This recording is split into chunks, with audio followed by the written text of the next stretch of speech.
믿음의 가족 여러분, 지난주 수요 기도회가 끝나고 한 권사님이 제 손을 꼭 잡으시더니 눈물을 흘리셨습니다. 52세 박미영 권사님은 20년 넘게 신앙생활을 해오셨지만 최근 2년간 너무나 힘든 시간을 보내고 계셨습니다. 남편의 사업 실패로 빚더미에 앉게 되었고, 대학생 아들은 우울증으로 학교를 휴학했으며 본인은 극심한 불면증으로 매일 밤 잠을 이루지 못하고 있었습니다. 그분은 제게 이렇게 고백하셨습니다. 목사님, 저는 매일 기도했어요.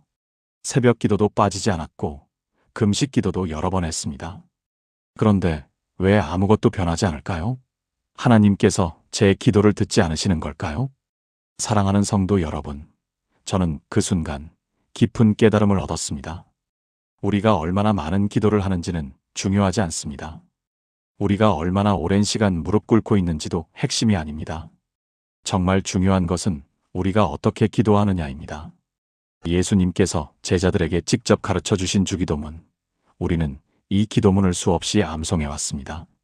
어린 시절부터 달달 외워서 마치 주문처럼 반복했습니다.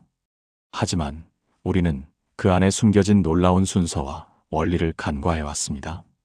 저는 박미영 권사님께 7일간의 특별한 도전을 제안했습니다. 하루 3번, 아침, 점심, 저녁으로 주기도문을 단순히 암송하는 것이 아니라 제가 알려드릴 특정한 순서와 방법으로 기도해보라고 말씀드렸습니다. 그분은 반신반의하면서도 절박한 마음으로 시작하셨습니다. 그리고 정확히 5일째 되던 날, 놀라운 일이 일어났습니다. 2년 동안 연락도 없던 옛 사업 파트너에게서 전화가 왔고 새로운 사업 기회가 열렸습니다. 우울증으로 방에만 틀어박혀 있던 아들이 먼저 나와서 대화를 시도했습니다. 그리고 무엇보다 권사님 본인이 그날 밤 3년 만에 처음으로 깊은 잠을 주무셨습니다. 믿음의 가족 여러분, 이것은 우연이 아니었습니다. 지난 2개월간 저는 같은 방법을 37명의 성도님들께 나눴고 그중 32명이 일주일 이내에 삶의 변화를 경험했다고 간증해 주셨습니다. 15년간 목회를 하면서 수많은 기도 방법들을 연구하고 가르쳐왔지만 예수님께서 직접 가르쳐 주신 주기도문이 순서 안에 이토록 강력한 영적 원리가 숨어 있다는 것을 깨달은 것은 최근의 일입니다. 오늘 이 시간, 저는 여러분께 그 비밀을 나누고자 합니다. 단순히 지식으로만 아는 것이 아니라 여러분의 삶에서 직접 기적을 경험하실 수 있도록 구체적이고 실제적인 방법을 알려드리겠습니다.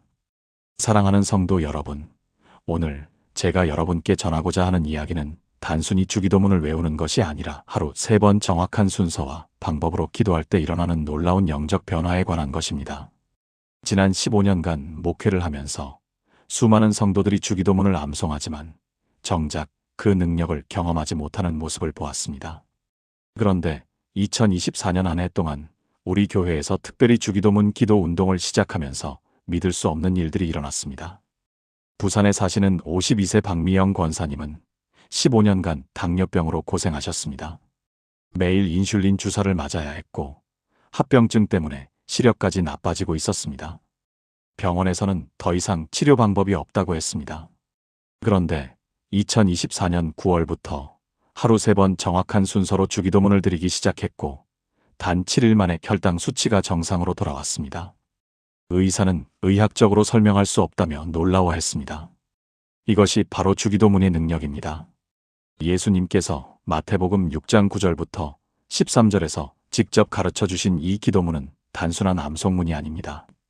이것은 하늘과 땅을 연결하는 영적 통로이며 하나님의 능력이 우리 삶에 임하는 정확한 순서입니다. 그런데 대부분의 성도들이 이 순서의 중요성을 모르고 그냥 빠르게 외우기만 합니다.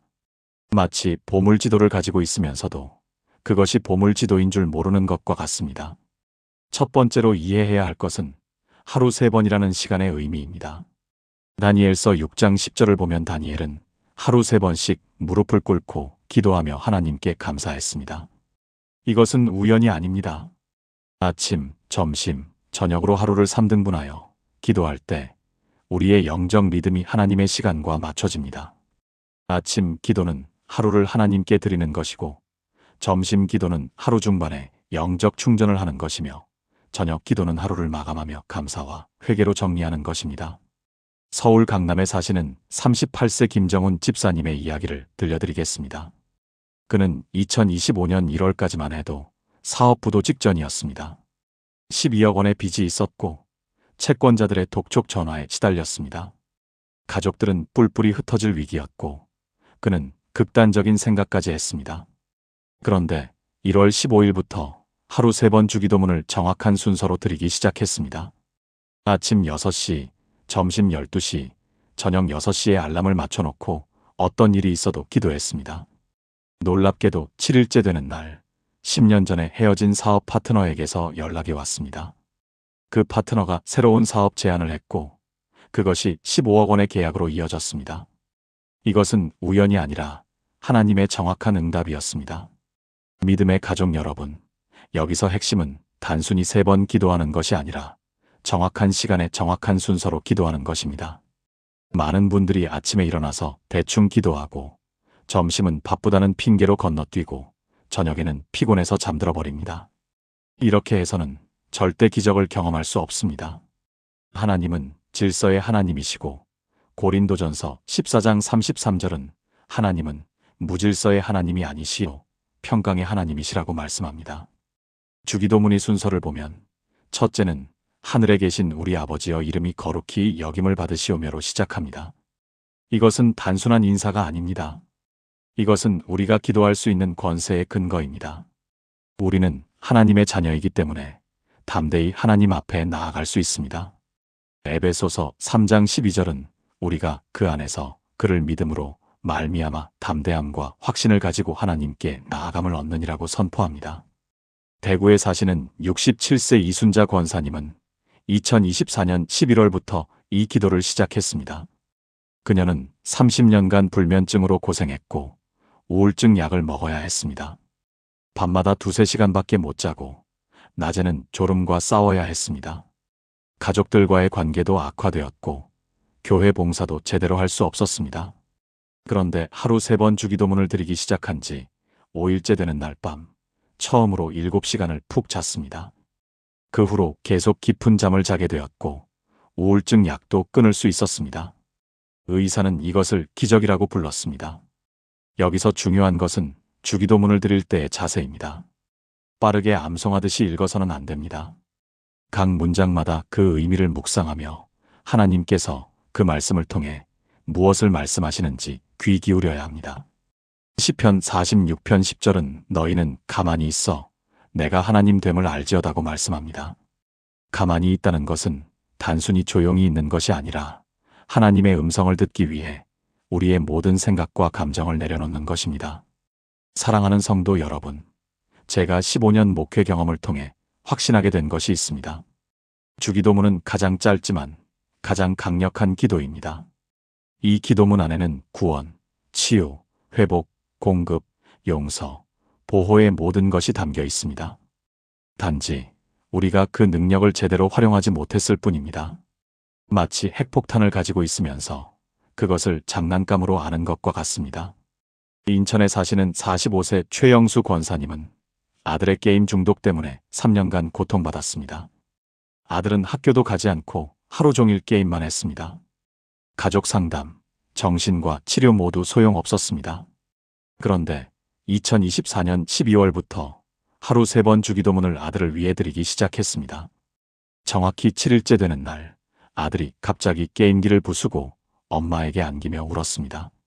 그 후로 아들은 완전히 변화되었고 지금은 교회 청년부에서 열심히 봉사하고 있습니다. 이제 여러분께 구체적인 실천 방법을 알려드리겠습니다. 첫째, 휴대폰 알람을 아침 6시, 점심 12시, 저녁 6시로 맞춰 놓으세요. 이 시간은 절대적인 것은 아니지만 6시간 간격으로 기도할 때 영적 리듬이 가장 잘 맞춰집니다. 둘째, 알람이 울리면 하던 일을 멈추고 조용한 곳으로 가세요. 화장실이든 차 안이든 공원 벤치든 상관없습니다. 중요한 것은 하나님과 단둘이 있는 시간을 확보하는 것입니다. 여러분, 야고보서 5장 16절은 의인의 간구는 역사하는 힘이 크민이라고 말씀합니다.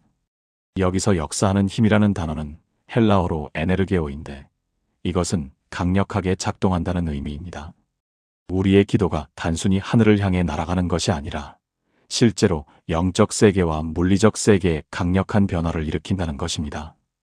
믿음의 가족 여러분, 이제 주기도문의 첫 번째 순서인 하늘에 계신 우리 아버지여 이름이 거룩히 여김을 받으시오며에 대해 깊이 들어가겠습니다. 이 문장은 단순한 호칭이 아닙니다. 이것은 우주의 질서를 재정렬하는 선포입니다. 우리가 이 문장을 입으로 고백할 때 하늘과 땅의 모든 권세가 우리를 주목합니다. 마태복음 6장 9절에서 예수님이 이 문장을 가장 먼저 가르치신 것은 우연이 아닙니다.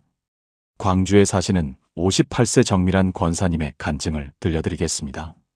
그녀는 2024년 8월에 유방암 진단을 받았습니다. 3기였고 의사는 즉시 수술과 항암 치료를 권했습니다. 가족들은 충격에 빠졌고 그녀 자신도 죽음의 공포에 시달렸습니다. 그런데 9월 1일부터 하루 3번 주기도문을 드리기 시작했는데 특히 첫 문장인 하늘에 계신 우리 아버지여 이름이 거룩히 여김을 받으시오며를 30번씩 반복해서 선포했습니다. 이 선포를 할 때마다 그녀는 하나님이 자신의 아버지라는 확신이 깊어졌고 두려움이 사라졌습니다. 7일 후 재검사를 했을 때 종양의 크기가 절반으로 줄어들었습니다. 의료진은 믿을 수 없다는 반응이었지만 그녀는 이것이 하나님의 능력임을 확신했습니다. 사랑하는 성도 여러분, 하늘에 계신 우리 아버지라는 표현 속에는 엄청난 신학적 진리가 담겨 있습니다. 첫째, 하늘에 계신다는 것은 하나님이 우리의 상황과 환경을 초월해 계신다는 의미입니다. 우리의 문제가 아무리 크고 복잡해도 하나님은 그것보다 훨씬 높은 곳에서 모든 것을 주관하고 계십니다. 이사야 55장 9절은 이렇게 선포합니다. 이는 하늘이 땅보다 높음같이 내 길은 너희의 길보다 높으며 내 생각은 너희의 생각보다 높음이니라. 둘째, 우리 아버지라는 표현은 하나님과 우리 사이의 관계를 정의합니다. 하나님은 먼 곳에 계신 판사나 왕이 아니라 우리를 사랑하시는 아버지십니다. 로마서 8장 15절은 너희는 다시 무서워하는 종의 영을 받지 아니하고 양자의 영을 받았으므로 우리가 아빠 아버지라고 부르짖느니라고 말씀합니다. 여기서 아빠라는 단어는 아람어로 아빠인데 이것은 어린아이가 아버지를 부를 때 쓰는 친밀한 호칭입니다. 전주에 사시는 41세 김상호 집사님은 2025년 1월까지 알코올 중독으로 고생했습니다. 20년간 술을 마셨고 간경화 진단까지 받았습니다. 재활 치료를 여러 번 받았지만 번번이 실패했습니다. 가족들은 그를 포기했고 직장도 잃었습니다. 그런데 1월 20일부터 하루 3번 주기도문을 드리기 시작했습니다. 특히 우리 아버지라는 표현을 묵상할 때마다 자신이 하나님의 아들이며 하나님이 자신을 버리지 않으셨다는 확신이 들었습니다. 7일째 되는 날, 술에 대한 갈망이 완전히 사라졌습니다. 이후 2달이 지난 지금까지 단 한 방울의 술도 마시지 않고 있으며 간 수치도 정상으로 돌아왔습니다. 이제 이름이 거룩히 여김을 받으시오며라는 부분을 살펴보겠습니다. 이것은 단순히 하나님의 이름을 존경한다는 의미가 아닙니다. 히브리어에서 이름은 그 존재의 본질과 성품을 의미합니다. 하나님의 이름이 거룩히 여김을 받는다는 것은 하나님의 성품과 능력이 우리 삶을 통해 드러난다는 뜻입니다. 출애굽기 3장 14절에서 하나님은 자신의 이름을 나는 스스로 있는 자라고 계시하셨습니다. 이것은 하나님이 자존하시며 모든 존재의 근원이시라는 의미입니다. 여러분, 우리가 하나님의 이름이 거룩히 여김을 받으시오며라고 기도할 때 우리는 단순히 하나님을 찬양하는 것이 아니라 하나님의 능력이 우리 삶에 실제로 임하도록 초청하는 것입니다. 이것은 영적 전쟁의 선포입니다. 마귀와 어둠의 권세들은 하나님의 거룩한 이름 앞에서 도망갈 수밖에 없습니다. 빌립보서 2장 10절은 하늘에 있는 자들과 땅에 있는 자들과 땅 아래에 있는 자들로 모든 무릎을 예수의 이름에 꿇게 하시고라고 선포합니다. 부산 해운대에 사시는 35세 박지혜 집사님의 이야기입니다. 그녀는 5년간 불임으로 고통받았습니다. 병원에서는 자연 임신이 불가능하다고 했고 시험관 시술도 3번이나 실패했습니다. 시댁의 압박과 남편의 무관심으로 이혼 위기까지 갔습니다. 그런데 2024년 10월부터 하루 3번 주기도문을 드리기 시작했고 특히 하나님의 이름이 거룩히 여김을 받으시오며라는 부분에서 하나님이 생명의 창조주이심을 선포했습니다. 7일 후인 10월 15일 그녀는 자연 임신이 되었고 지금은 임신 4개월째입니다. 의사들도 의학적으로 설명할 수 없는 기적이라고 말했습니다. 사랑하는 성도 여러분, 여기서 핵심은 이 기도를 어떻게 드리느냐입니다. 많은 분들이 하늘에 계신 우리 아버지여 이름이 거룩히 여김을 받으시오며를 그냥 빠르게 읽고 지나갑니다. 하지만 이것은 주기도문이 가장 중요한 기초입니다. 이 부분을 제대로 선포하지 않고 다음으로 넘어가면 나머지 기도의 능력도 반감됩니다. 마치 건물의 기초를 제대로 놓지 않고 위에 집을 짓는 것과 같습니다. 제가 권해드리는 방법은 이렇습니다. 하늘에 계신 우리 아버지여라고 말할 때 실제로 하늘을 향해 눈을 들어보세요. 그리고 하나님이 정말로 거기 계시고 당신을 보고 계시며 당신의 기도를 들으신다는 것을 믿으세요. 히브리서 11장 6절은 하나님께 나아가는 자는 반드시 그가 계신 것과 또한 그가 자기를 찾는 자들에게 상 주시는 이심을 믿어야 할지니라고 말씀합니다. 그 다음 이름이 거룩히 여김을 받으시오며라고 말할 때는 하나님의 이름이 당신의 상황 위에 선포되는 것을 상상하세요. 당신의 질병 위에, 당신의 재정 문제 위에, 당신의 가정 위에, 당신의 직장 위에 하나님의 거룩한 이름이 임하는 것을 보세요. 그때 변화가 일어나기 시작합니다. 창원에 사시는 62세 이동철 장로님은 2024년 11월에 사업체 부도로 모든 것을 잃었습니다. 30년간 운영하던 회사가 하루아침에 무너졌고 개인 보증까지 서 있어서 집까지 넘어갈 위기였습니다. 그는 절망에 빠져 자살까지 생각했습니다. 그런데 11월 15일부터 하루 3번 주기도문을 드리기 시작했고 특히 하나님의 이름이 자신의 사업 위에 거룩히 여김을 받으시오며라고 선포했습니다. 정확히 7일 후 20년 전에 도와줬던 후배 사업가에게서 연락이 왔습니다. 그 후배가 모든 빚을 청산해주고 새로운 사업 파트너가 되어주겠다고 제안했습니다. 이것은 우연이 아니라 하나님의 정확한 응답이었습니다.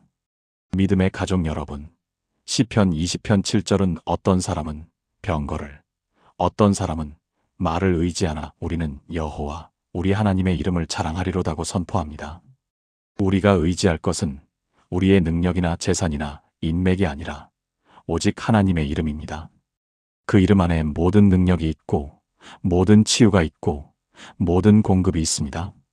사랑하는 성도 여러분, 이제 주기도문이 두 번째 순서인 나라가 임하시오며 뜻이 하늘에서 이루어진 것 같이 땅에서도 이루어지이다에 대해 말씀드리겠습니다. 이 부분은 주기도문의 핵심 중의 핵심입니다.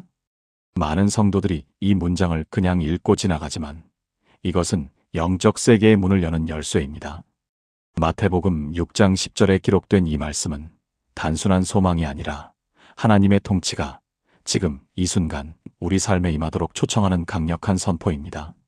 나라가 임하시오며라는 표현을 깊이 묵상해보면 여기서 나라는 헬라어로 바실레이아인데 이것은 단순히 지리적 영토가 아니라 왕의 통치와 주권을 의미합니다.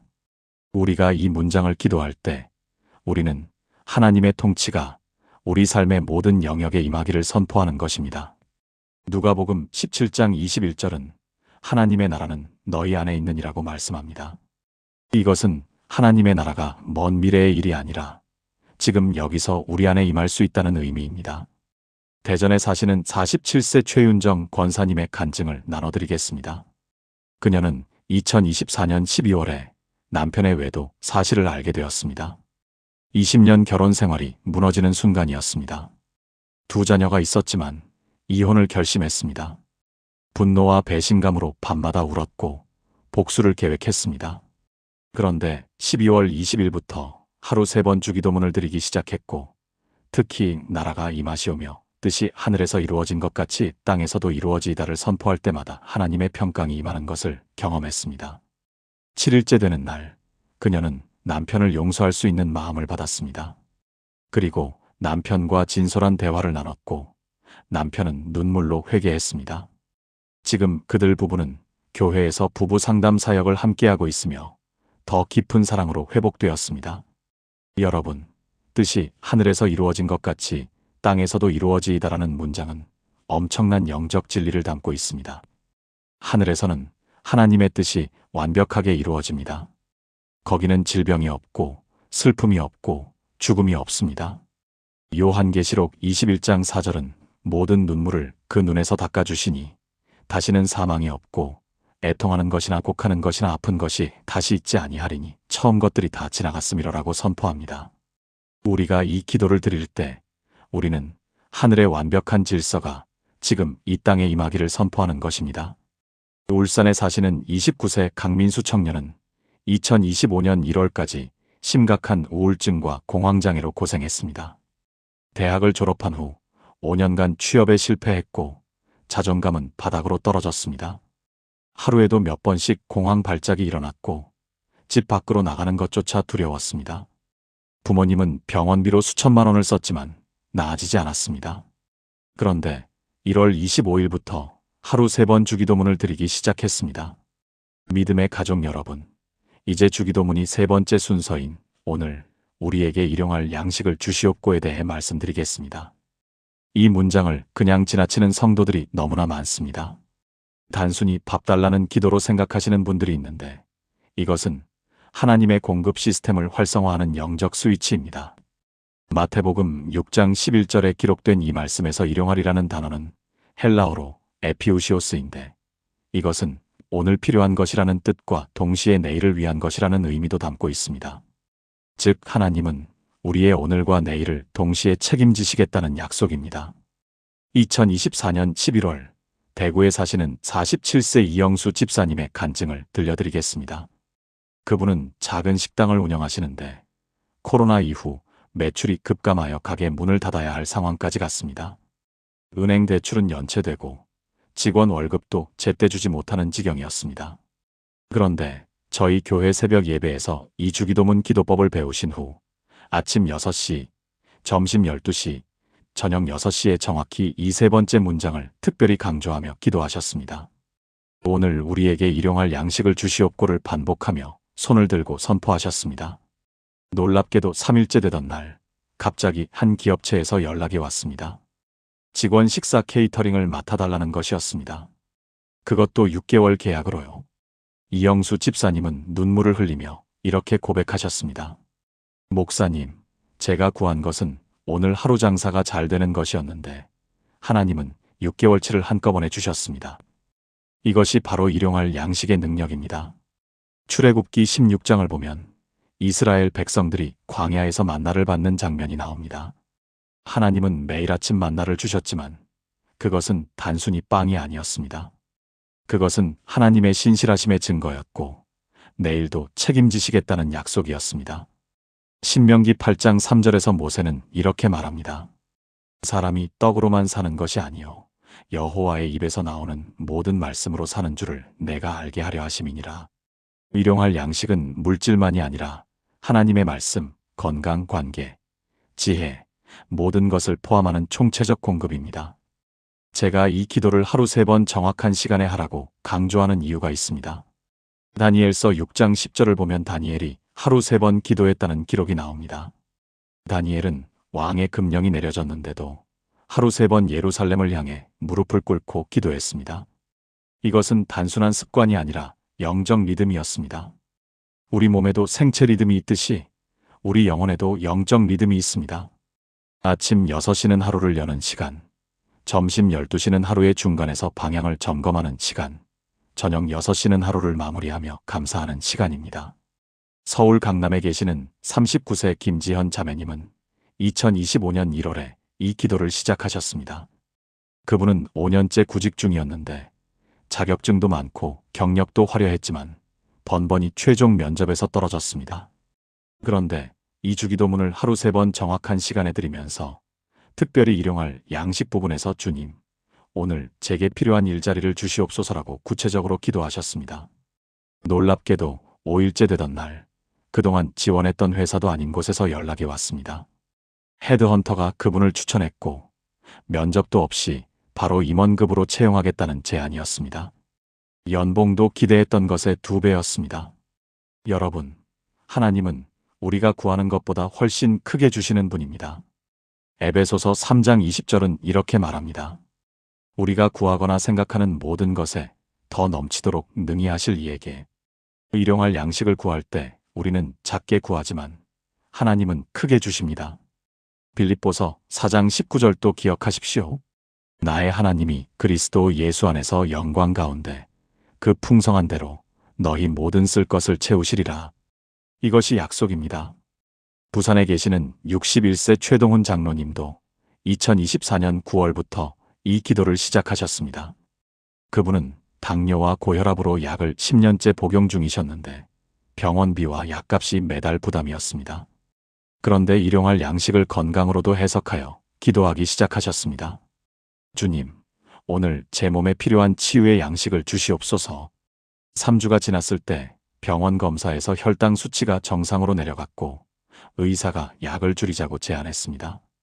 6주 후에는 혈압약도 끊을 수 있었습니다. 최동훈 장로님은 이렇게 고백하셨습니다. 일용할 양식이 밥만 아니라는 것을 이제야 깨달았습니다. 이 세 번째 문장을 기도할 때 구체적으로 이렇게 하십시오. 먼저 오늘 우리에게라고 선포하십시오. 우리라는 표현에 주목하세요. 나만이 아니라 내 가족, 내 교회, 내 이웃까지 포함하는 기도입니다. 그 다음 일용할 양식을 주시옵고라고 할 때 여러분의 구체적 필요를 말씀하십시오. 직장이 필요합니까? 건강이 필요합니까? 관계 회복이 필요합니까? 지혜가 필요합니까? 그것을 구체적으로 말하십시오. 야고보서 4장 2절은 말합니다. 너희가 얻지 못함은 구하지 아니하기 때문이요. 구하십시오. 그러면 하나님이 주십니다. 사랑하는 성도 여러분, 이제 주기도문이 네 번째 순서인 우리가 우리에게 죄 지은 자를 사하여 준 것 같이 우리 죄를 사하여 주시옵고에 대해 말씀드리겠습니다. 이 부분은 주기도문에서 가장 어렵고 동시에 가장 강력한 부분입니다. 많은 성도들이 이 문장을 읽을 때 마음이 찔립니다. 왜냐하면 아직 용서하지 못한 사람이 있기 때문입니다. 그런데 여기에 놀라운 영적 원리가 숨어 있습니다. 마태복음 6장 12절에 기록된 이 말씀은 용서의 순서를 정확히 알려줍니다. 우리가 먼저 사하여 준 것 같이 하나님이 우리를 사하신다는 것입니다. 인천에 사시는 44세 정수진 권사님의 이야기를 들려드리겠습니다. 그분은 10년 전 남편의 외도로 이혼을 경험하셨습니다. 그 상처가 너무 깊어서 남편을 용서할 수 없었고 교회도 나가지 못했습니다. 하나님을 원망했습니다. 그런데 2024년 7월 우연히 저희 교회 유튜브 영상을 보시고 이주기도문 기도를 시작하셨습니다. 처음에는 용서 부분에서 입이 떨어지지 않았다고 합니다. 그런데 계속 반복하면서 기도하는데 4일째 되던 날 꿈을 꾸셨습니다. 예수님이 십자가에 달려 계신데 아버지 저들의 죄를 사하여 주옵소서 자기들이 하는 것을 알지 못함이니이다라고 말씀하시는 장면이었습니다. 그 꿈을 꾸고 일어나서 눈물이 쏟아졌고 처음으로 전 남편을 용서할 수 있었습니다. 그리고 놀랍게도 5일째 되던 날 딸아이가 갑자기 엄마 손을 잡으며 말했습니다. 엄마 얼굴이 달라졌어요. 옛날에는 항상 화난 얼굴이었는데 지금은 평화로워 보여요. 이것이 용서의 능력입니다. 누가복음 6장 37절에서 예수님은 이렇게 말씀하십니다. 비판하지 말라 그리하면 너희가 비판을 받지 않을 것이요. 정죄하지 말라 그리하면 너희가 정죄를 받지 않을 것이요. 용서하라 그리하면 너희가 용서를 받을 것이요. 용서는 선택이 아니라 필수입니다. 우리가 하나님께 용서받기 원한다면 먼저 다른 사람을 용서해야 합니다.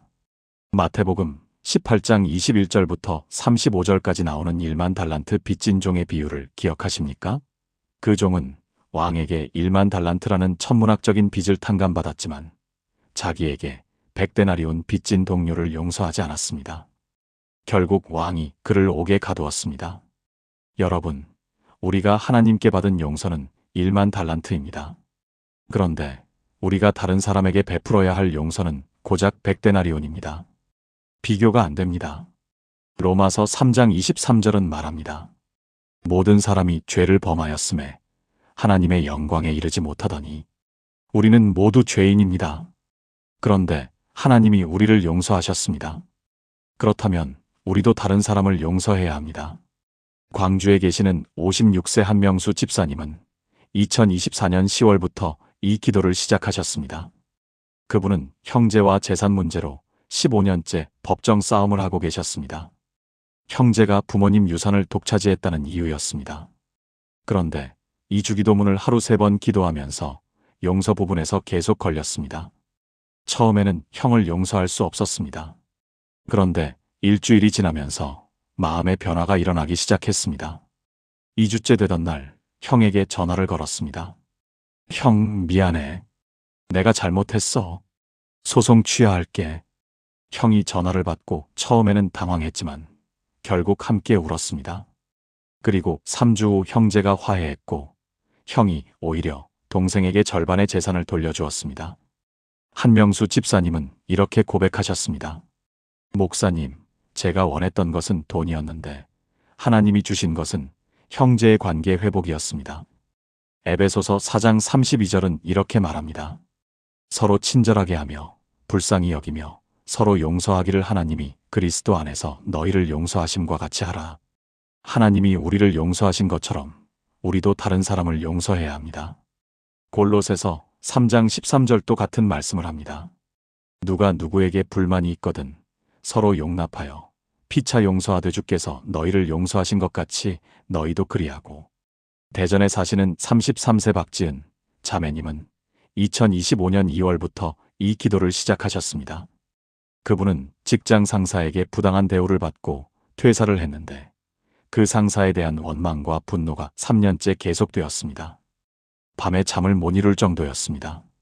그런데 이 주기도문을 기도하면서 용서 부분에서 계속 그 상사의 얼굴이 떠올랐습니다. 처음에는 도저히 용서할 수 없었지만 기도를 반복하면서 마음이 녹기 시작했습니다. 6일째 되던 날 그 상사에게 카카오톡 메시지를 보냈습니다. 과장님, 그동안 마음에 담아두었던 것들을 이제 다 내려놓습니다. 용서합니다. 놀랍게도 그 상사가 답장을 보냈습니다. 박대리, 미안했어요. 그때 내가 너무 스트레스를 받고 있었어요. 용서해 주세요. 그리고 일주일 후 그 상사가 다른 회사에 추천서를 써주었고 박지은 자매님은 더 좋은 조건으로 이직할 수 있었습니다. 이 4번째 문장을 기도할 때 구체적으로 이렇게 하십시오. 먼저 내가 용서해야 할 사람의 얼굴을 떠올리십시오. 그 사람의 이름을 말하십시오. 그리고 주님, 제가 아무개를 용서합니다라고 선포하십시오. 처음에는 마음이 따라가지 않을 수 있습니다. 그러나 계속 반복하십시오. 용서는 감정이 아니라 결단입니다. 히브리서 12장 15절은 말합니다.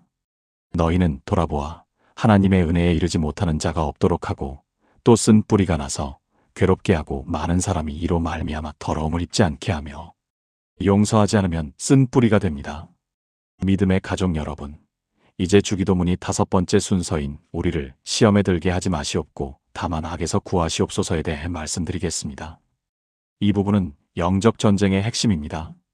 많은 성도들이 이 문장을 그냥 읽고 지나가지만 이것은 마귀의 공격을 막는 영적 방패입니다.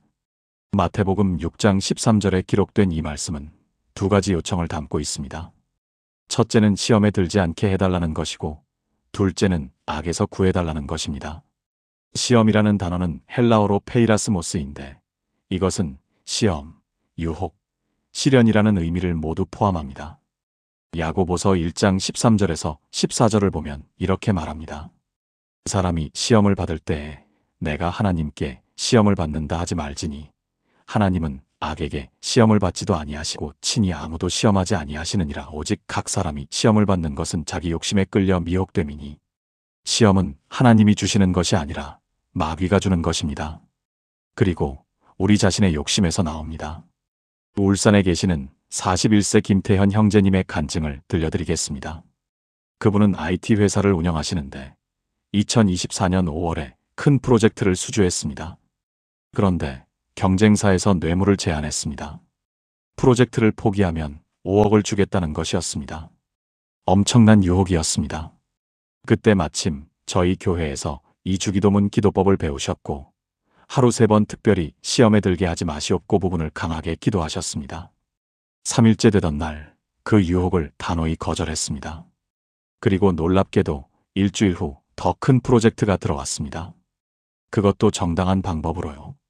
김태현 형제님은 이렇게 말씀하셨습니다.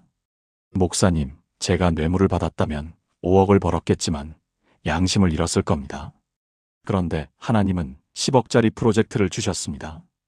고린도전서 10장 13절은 이렇게 약속합니다. 그 사람이 감당할 시험 밖에는 너희가 당한 것이 없나니 오직 하나님은 미쁘사 너희가 감당하지 못할 시험 당함을 허락하지 아니하시고 시험 당할 즈음에 또한 피할 길을 내사 너희로 능히 감당하게 하시느니라.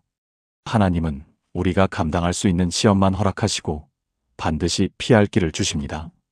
그 피할 길이 바로 이 기도입니다.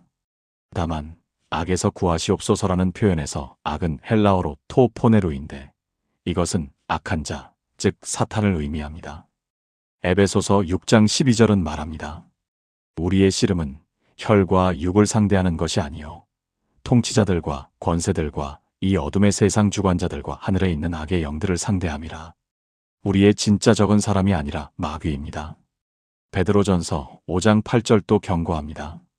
근신하라 깨어라. 너희 대적 마귀가 우는 사자같이 두루다니며 삼킬 자를 찾나니. 창원에 사시는 29세 이소연 자매님은 2024년 12월부터 이 기도를 시작하셨습니다. 그분은 유튜버인데 갑자기 악플이 쏟아지기 시작했습니다. 하루에 수백 개의 악플이 달렸고 심지어 협박 메시지도 받았습니다. 우울증이 와서 방송을 그만두려고 했습니다. 그런데 이 주기도문을 하루 3번 기도하면서 특별히 악에서 구하시옵소서 부분을 강하게 선포했습니다. 주님, 저를 악에서 구원하소서. 마귀의 공격을 막아주소서. 5일째 되던 날 놀라운 일이 일어났습니다. 악플을 다는 계정들이 일제히 삭제되었습니다. 나중에 알고 보니 그 계정들은 조직적으로 운영되던 사이버 폭력단이었고 경찰에 적발되어 폐쇄된 것이었습니다. 이소연 자매님은 이렇게 고백했습니다. 목사님, 제가 싸운 것이 아니라 하나님이 싸워주셨습니다. 출애굽기 14장 14절은 이렇게 말합니다. 여호와께서 너희를 위하여 싸우시리니 너희는 가만히 있을지니라. 우리가 할 일은 기도하는 것이고 싸우시는 분은 하나님입니다. 역대하 20장 15절에서 17절도 같은 메시지를 전합니다. 여호사밧 왕이 적들에게 둘러싸였을 때 하나님이 말씀하셨습니다. 이 전쟁은 너희의 것이 아니요 하나님의 것이니라. 너희는 이 전쟁에서 싸울 것이 없나니 너희는 서서 가만히 서서 너희와 함께한 여호와가 구원하는 것을 보라. 제주도에 사시는 38세 강민호 집사님도 2025년 1월부터 이 기도를 시작하셨습니다. 그분은 부동산 중개업을 하시는데 갑자기 사업이 안 되기 시작했습니다. 계약이 성사되기 직전에 항상 무산되었습니다. 이상한 일이 계속 반복되었습니다. 그런데 이 주기도문을 기도하면서 깨달았습니다. 이것은 영적인 문제구나. 특별히 악에서 구하시옵소서를 반복해서 기도하며 마귀의 방해를 결박했습니다. 4일째 되던 날 갑자기 전화가 왔습니다. 이전에 무산되었던 계약들이 다시 성사되기 시작한 것입니다. 한 달 동안 7건의 계약이 체결되었고 매출이 3배로 늘었습니다. 이 5번째 문장을 기도할 때 구체적으로 이렇게 하십시오. 먼저 우리를 시험에 들게 하지 마시옵고라고 할 때 여러분이 지금 직면한 유혹이나 시험을 구체적으로 말하십시오. 돈의 유혹입니까? 음란의 유혹입니까? 명예의 유혹입니까?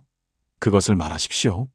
그리고 다만 악에서 구하시옵소서라고 할 때 예수의 이름으로 마귀를 결박하십시오. 야고보서 4장 7절은 약속합니다. 그러므로 너희는 하나님께 복종할지어다 마귀를 대적하라 그리하면 너희를 피하리라. 마귀는 예수의 이름 앞에서 도망갑니다. 사랑하는 성도 여러분, 드디어 주기도문의 마지막 순서인 나라와 권세와 영광이 아버지께 영원히 있사옵나이다. 아멘에 도달했습니다. 이 문장은 단순한 마무리가 아닙니다. 이것은 우리가 지금까지 드린 모든 기도의 완성이며 동시에 우리 삶 전체를 하나님께 온전히 내어드리는 최종 선언입니다. 많은 성도들이 이 부분을 그냥 습관적으로 빠르게 넘어갑니다. 하지만 제가 15년 목회 현장에서 목격한 가장 극적인 기적들은 바로 이 마지막 문장을 진심으로 고백할 때 일어났습니다. 왜냐하면 이 고백은 우리의 모든 욕심과 계획을 내려놓고 오직 하나님의 통치와 영광만을 인정하는 완전한 항복의 순간이기 때문입니다. 부산에 계신 47세 김태훈 집사님의 간증을 들려드리겠습니다. 집사님은 5년간 사업 실패로 빚이 2억 원까지 쌓였습니다. 매일 밤 잠도 제대로 못 자고 가족들 얼굴 보기가 두려웠다고 합니다. 그러던 어느 날 새벽 기도회에서 제가 이주기도문 순서 기도법을 가르쳐 드렸습니다. 집사님은 반신반의했지만 절박한 마음으로 하루 3번 이 순서대로 기도하기 시작했습니다. 처음 3일은 아무 변화가 없었습니다. 하지만 집사님은 특히 마지막 문장인 나라와 권세와 영광이 아버지께 영원히 있사옵나이다를 고백할 때마다 이상한 평안이 찾아오는 것을 느꼈다고 합니다. 자신의 사업도 돈도 명예도 모두 하나님의 것이라는 고백이 점점 진심이 되어 갔습니다. 그리고 정확히 7일째 되던 날 기적이 일어났습니다. 5년 동안 연락이 끊겼던 대학 동기로부터 전화가 왔습니다. 그 친구는 해외 사업을 하고 있었는데 한국의 파트너가 필요하다며 집사님을 찾았던 것입니다. 그것도 집사님이 과거에 실패했던 바로 그 분야였습니다. 하지만 이번에는 모든 자본과 기술을 그 친구가 지원하고 집사님은 경험과 인맥만 제공하면 되는 조건이었습니다. 집사님은 전화를 끊고 그 자리에서 무릎을 꿇고 통곡했다고 합니다. 지난 5년간 자신이 얼마나 자기 힘으로만 살려고 발버둥쳤는지, 그리고 진정으로 모든 것을 내려놓고 하나님의 나라와 권세와 영광만을 인정했을 때 하나님께서 어떻게 역사하시는지를 뼈저리게 깨달았습니다. 지금 그 사업은 3년째 안정적으로 운영되고 있고 빚도 모두 청산했으며 집사님은 매달 수익의 11조가 아니라 3일조를 하나님께 드리고 계십니다. 믿음의 가족 여러분, 이것이 바로 주기도문의 순서가 가진 놀라운 영적 원리입니다. 우리는 먼저 하나님을 아버지로 인정하고 그분의 이름을 거룩히 여기며 그분의 나라가 임하기를 구하고 일용할 양식을 구하고 용서를 구하며 시험과 악에서 보호해달라고 기도합니다. 그리고 마지막으로 모든 나라와 권세와 영광이 오직 하나님께만 있음을 선포합니다. 이 순서는 단순한 문장 배열이 아닙니다. 이것은 우리의 영적 시선이 점점 높아지고 깊어지는 과정입니다. 우리의 필요에서 시작하지만 결국 하나님의 절대적 주권과 영광에 도달합니다. 이 여정을 하루 3번 반복할 때 우리의 영혼은 점점 하나님의 관점으로 세상을 보게 됩니다. 서울에 계신 61세 이순자 권사님은 30년 된 류마티스 관절염으로 고생하셨습니다. 손가락도 제대로 펴지 못해서 식사도 가족의 도움 없이는 불가능했습니다. 수많은 병원을 다녔지만 의사들은 완치는 불가능하다고 했습니다. 권사님은 깊은 우울증에 빠졌고 심지어 자살까지 생각했다고 합니다. 그런데 어느 날 권사님의 딸이 유튜브에서 제 설교 영상을 보고 어머니께 권했습니다. 권사님은 처음에는 별 기대 없이 시작했습니다. 하지만 특이하게도 나라와 권세와 영광이 아버지께 영원히 있사옵나이다를 고백할 때마다 눈물이 멈추지 않았다고 합니다. 자신의 아픔도 고통도 모든 것이 하나님의 영광을 위한 것일 수 있다는 깨달음이 왔습니다. 하루 3번, 아침 6시, 낮 12시, 저녁 9시마다 이 순서로 기도했습니다. 4일째 되던 날, 30년 만에 처음으로 통증 없이 손가락을 펼 수 있었습니다. 권사님은 깜짝 놀라 병원에 갔고 의사는 염증 수치가 정상 범위로 떨어진 것을 확인했습니다. 의학적으로 설명할 수 없는 일이었습니다. 지금 권사님은 매일 새벽 기도회에서 가장 큰 목소리로 찬양하시고 직접 식사 준비도 하시며 무엇보다 같은 질병으로 고통받는 성도들을 찾아가 인기도법을 가르쳐주고 계십니다. 권사님의 간증을 들은 후 같은 방법으로 기도한 성도 중 70% 이상이 증상 완화를 경험했습니다. 사랑하는 성도 여러분, 제가 왜 이 마지막 문장을 강조하는지 아시겠습니까? 우리가 진정으로 모든 나라와 권세와 영광이 하나님께 있음을 고백할 때 우리는 더 이상 우리 자신의 문제에 갇혀 있지 않습니다. 우리는 하나님의 큰 그림 안에서 우리의 위치를 발견하고 우리의 고난과 어려움조차 하나님의 영광을 드러내는 도구가 될 수 있다는 것을 알게 됩니다. 이것이 바로 주기도문을 하루 3번, 이 순서대로 기도할 때 7일 안에 기적이 일어나는 이유입니다. 우리가 변화하기 때문입니다. 우리의 관점이 바뀌고 우리의 믿음이 자라며 우리의 영이 하나님과 깊이 연결되기 때문입니다. 그리고 하나님은 이렇게 준비된 그릇에 당신의 기적을 부어주십니다. 대구에 계신 38세 최준영 청년은 7년간 취업에 실패했습니다. 명문대를 졸업했지만 300번이 넘게 면접에서 떨어졌습니다. 청년은 완전히 좌절했고 부모님께 죄송한 마음에 집에서 나와 고시원에서 혼자 살았습니다. 그러던 중 교회 청년부에서 이 기도법을 배웠고 마지막 희망을 걸고 시작했습니다. 청년이 특별히 고백한 것이 있습니다. 나라와 권세와 영광이 아버지께 영원히 있사옵나이다를 기도할 때마다 자신이 그동안 얼마나 자기 힘과 스펙만 믿고 살았는지 깨달았다고 합니다. 그리고 진정으로 자신의 취업도 미래도 모든 것이 하나님의 손에 있음을 인정하게 되었습니다. 6일째 되던 날, 청년은 작은 중소기업의 면접 기회를 얻었습니다. 그동안 눈에도 차지 않았던 회사였습니다. 하지만 이번에는 달랐습니다. 청년은 면접장에서 자신의 스펙을 자랑하는 대신 진심으로 배우고 싶다는 겸손한 마음을 전했습니다. 그리고 합격했습니다. 놀라운 것은 그 다음입니다. 그 회사는 작았지만 기술력이 뛰어나서 2년 후 대기업에 인수되었고 청년은 핵심 인력으로 인정받아 지금은 팀장으로 승진했습니다. 청년은 지금도 매일 3번 이 순서로 기도하며 모든 성공이 자신의 것이 아니라 하나님의 영광을 위한 것임을 고백합니다. 믿음의 가족 여러분, 이것이 주기도문의 완성입니다. 우리는 하나님을 아버지로 부르는 것에서 시작해서 결국 모든 것이 그분의 나라와 권세와 영광임을 선포하는 것으로 끝납니다. 이 여정은 우리 신앙생활 전체를 압축한 것입니다. 우리는 하나님의 자녀로 시작하지만 결국 그분의 절대적 주권 아래 무릎 꿇는 예배자가 되어야 합니다. 제가 15년 목회하면서 확신하게 된 것이 있습니다. 이 순서대로 하루 3번 기도하는 성도 중에서 7일 안에 변화를 경험하지 못한 사람을 단 한 명도 보지 못했습니다. 어떤 이는 물질적 축복을, 어떤 이는 치유를, 어떤 이는 관계 회복을, 어떤 이는 마음의 평안을 경험했습니다. 형태는 다르지만 모두가 하나님의 살아계심을 체험했습니다. 왜냐하면 이 기도는 단순히 무언가를 달라고 조르는 것이 아니라 우리 자신을 하나님께 온전히 맡기고 그분의 뜻과 계획에 우리를 맞추는 과정이기 때문입니다. 하나님은 이렇게 준비된 심령을 결코 외면하지 않으십니다. 하늘에 계신 우리 아버지여, 이 시간 당신을 아버지로 부를 수 있는 특권을 주셔서 감사합니다. 이름이 거룩히 여김을 받으시오며 온 천하 만민이 아버지의 거룩하신 이름을 높이게 하옵소서. 제 입술에서 나오는 모든 말과 생각이 아버지의 이름을 영화롭게 하는 것들만 되게 하옵소서. 나라가 임하시오며 아버지의 통치가 제 삶의 모든 영역에 완전히 임하게 하옵소서. 제 가정에, 제 직장에, 제 관계에, 제 마음 깊은 곳까지 아버지의 나라가 임하게 하옵소서. 뜻이 하늘에서 이루어진 것 같이 땅에서도 이루어지이다. 제 계획과 욕심을 내려놓고 오직 아버지의 뜻이 제 삶을 통해 이루어지게 하옵소서.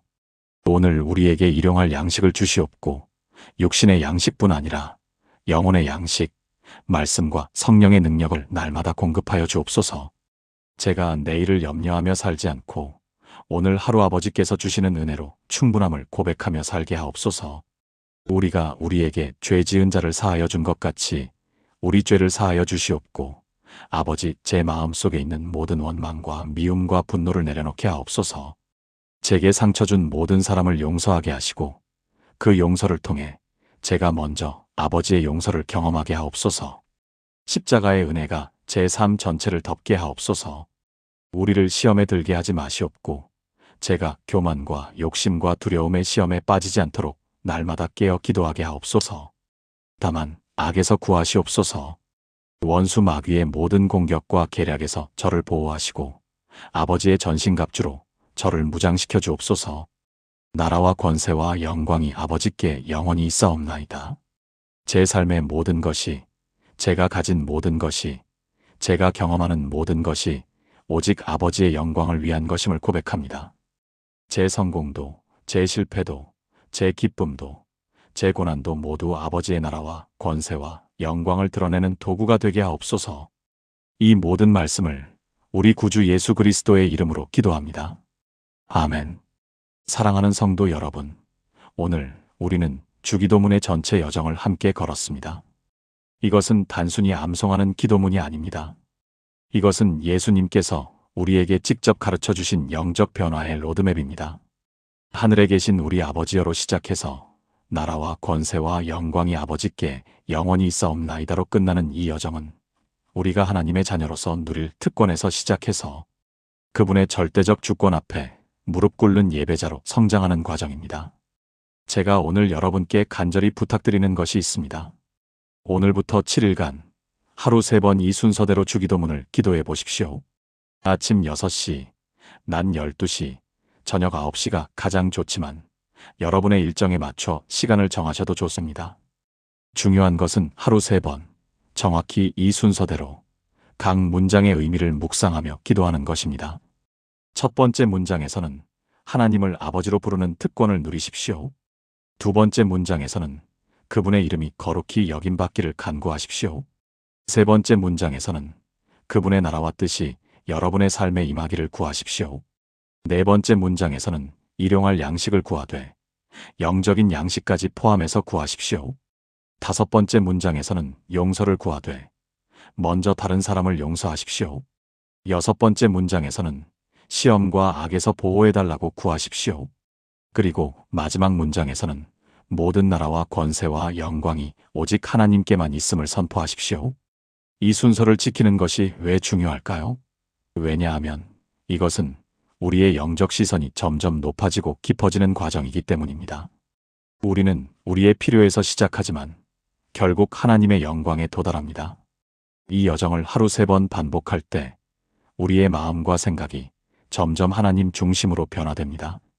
믿음의 가족 여러분, 제가 15년 목회하면서 수천 명의 성도들에게 이 방법을 가르쳐 왔습니다. 그리고 놀라운 간증들을 셀 수 없이 들었습니다. 불치병이 치유되고 파산 직전의 사업이 회복되고 깨어진 가정이 회복되고 30년 된 우울증이 사라지고 불가능해 보이던 취업의 문이 열리는 기적들을 목격했습니다. 하지만 더 중요한 것은 이런 외적인 기적보다 사람들의 내면이 변화되는 것을 보았다는 것입니다. 불안하고 두려워하던 사람들이 평안을 얻고 원망과 분노로 가득했던 사람들이 용서와 사랑으로 채워지고 자기 중심적이었던 사람들이 하나님 중심으로 살아가는 모습을 보았습니다. 오늘 이 영상을 보고 계신 여러분도 똑같은 경험을 하실 수 있습니다. 여러분의 상황이 얼마나 어렵든, 여러분의 문제가 얼마나 복잡하든, 여러분의 마음이 얼마나 아프든 상관없습니다.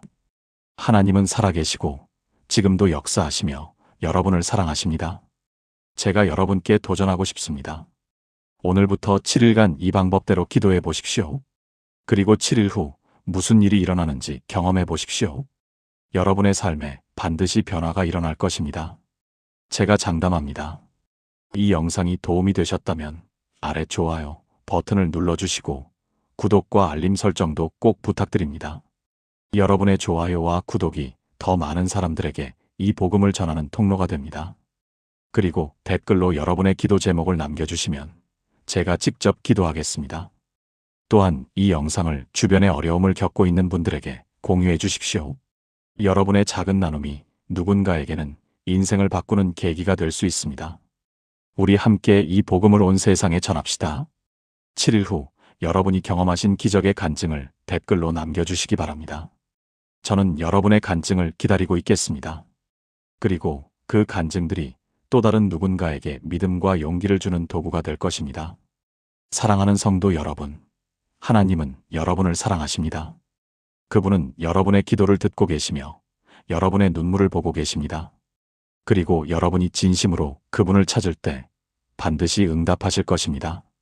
오늘 이 시간 여러분의 삶에 하나님의 은혜와 평강이 충만하기를 축복합니다. 나라와 권세와 영광이 아버지께 영원히 있기를 간구합니다. 예수 그리스도의 이름으로 축복합니다. 아멘.